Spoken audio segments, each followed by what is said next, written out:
حضرت جابر بن عبداللہ رضی اللہ تعالیٰ یہ بھی ظاہری طور پر ان مفلس اور غریب صحابہ کرام میں سے تھے جن کے گھر میں کئی کے دن چولہا نہیں چلتا تھا.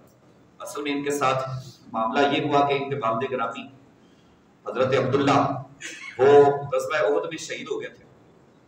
حضرت جابر اکیلے تھے، نوجوان ضرور تھے لیکن بہنیں تھی گھر میں اور ان کا برڈن بھی تھا، اور اس کے علاوہ گھر کی ساری رسپانسبلٹی اچانک نوجوان پہ آ جائے تو ظاہری بات ہے والد جب دنیا سے چلا جائے تو ایک بڑی ذمہ داری ہوتی، ایک بڑی ذمہ داری ہوتی، تو بڑی رسپانسبلٹی کا مظاہرہ کرنا ہوتا. لیکن گھر کے حالات بھی ٹھیک نہیں تھے، کوئی کاروبار نہیں تھا، کوئی جو ہے اکثر فقر و فاقہ میں رہتے تھے.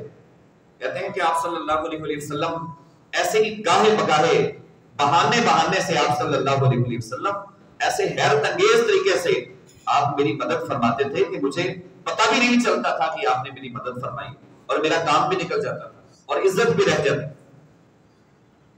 تو ایک مرتبہ کہتے ہیں میں قافلے سے پیچھے رہ گیا اور اونٹ کمزور تھا. غریب آدمی کی سواری بھی غریب ہی ہوتی، وہی ٹوٹی پھوٹی بائک یا سائیکل ہوگی یا جو ہے تو اپنی بساط کے مطابق ہوتی ہے نا سواری ہر بندے کے پاس. تو یہ اس کا مطلب ہرگز یہ نہیں ہے کہ جن کو اللہ نے دولت دی ہے میں ان کو ڈیگریڈ کر.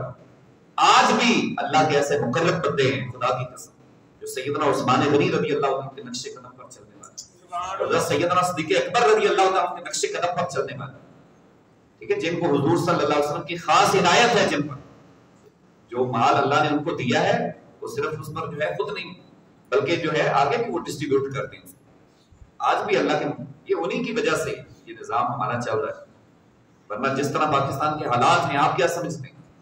تو حضرت جابر بن عبداللہ کہتے ہیں میں پیچھے رہ گیا سواری.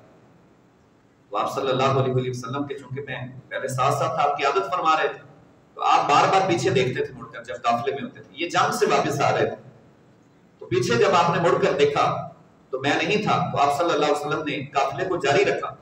آپ نے فرمایا تم چلتے رہو، اور آپ نے اپنا گھوڑا پیچھے کی طرف دوڑا دیا. جب کچھ فرلان پیچھے دوڑایا تو آپ صلی اللہ علیہ وسلم مجھ تک پہنچ گئے.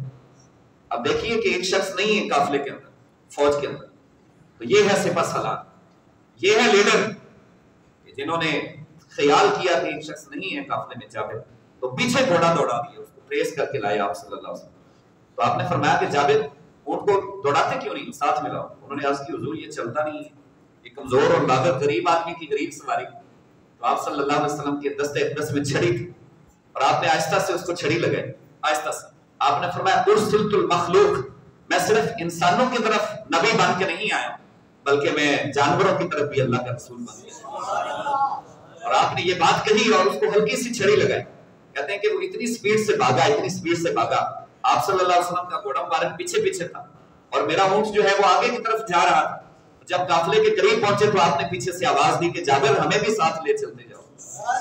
اس قدر تو جلدی کیا ہے، آخر ہمیں بھی ساتھ لے چلتے جاؤ. تو جب مدینہ منورہ میں پہنچے تو آپ صلی اللہ علیہ وسلم نے فرمایا کہ جابر کیا کمال کا تمہارا اونٹ، بوڑھا ہے لیکن یہ اتنا تیز بھاگتا ہے. آپ نے فرمایا کہ تم بیچنا چاہو گے.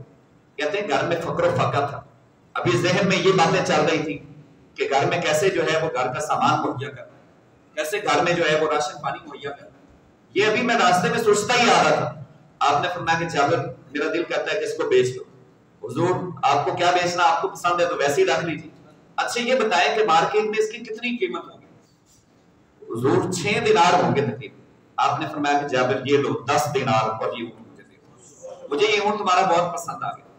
انہوں نے اصرار کیا حضور رکھ لیجیے. آپ نے فرمایا کہ نہیں. جیب میں ڈال دیے. آپ نے اونٹ لے لیا. دل میں سوچا کہ ایک ہی ایک سواری تھی، آپ صلی اللہ علیہ وسلم نے رکھ لی ہے تو چلیں اس میں ایک سواری اور لے لوں گا اور کچھ گھر کے لیے راشن بھی بچ جائے گا. تو میں وہاں سے رخصت ہو لیا اور ابھی گلی کے موڑ پر تھا کہ آپ صلی اللہ علیہ وسلم نے پیچھے سے آواز دی اور آپ صلی اللہ علیہ وسلم کے پاس میں جب پہنچا تو آپ نے اونٹ کا قصیدہ پڑھا. آپ نے فرمایا کہ جابر یہ میرا اونٹ ہے، یہ میرا اونٹ ہے، اس کو عام مت سمجھنا.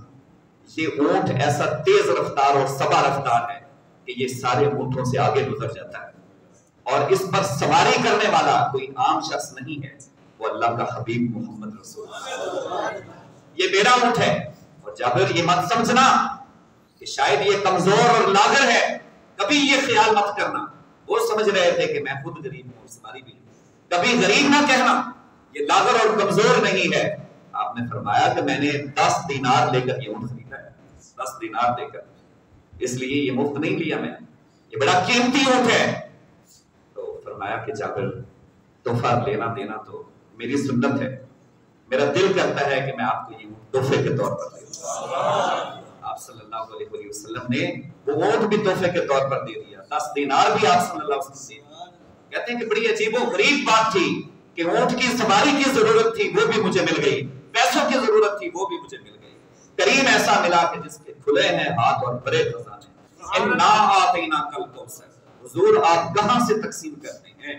فرمایا کہ انا آتیناک الکوثر، اللہ نے مجھے اتنے خزانے عطا کر رکھے ہیں کہ میں قیامت تک کے لیے بانٹتا چلا جاؤں تو وہ خزانے ختم ہونے کا نام. کریم ایسا ملا جس کے کھلے ہیں ہاتھ اور بڑے خزانے. یہ حضور کے خزانوں کا مالک اللہ نے حضور کو بنا کر بھیجا. تو عزیز دوستو، ایک تو جہاں اس اعتقاد، یقین اور ٹرسٹ کی ضرورت ہے، وہاں پر غریبوں کے دکھ درد، اپنے ساتھ رہنے والے، اپنے ریلیٹیوز، عائزہ و قارب اور اپنے دوست، ان کی نفسیات کو پڑھ کر ان کے ساتھ ہمدردی اور خیرخواہی کی ضرورت ہے. اللہ پاک نے عمل کی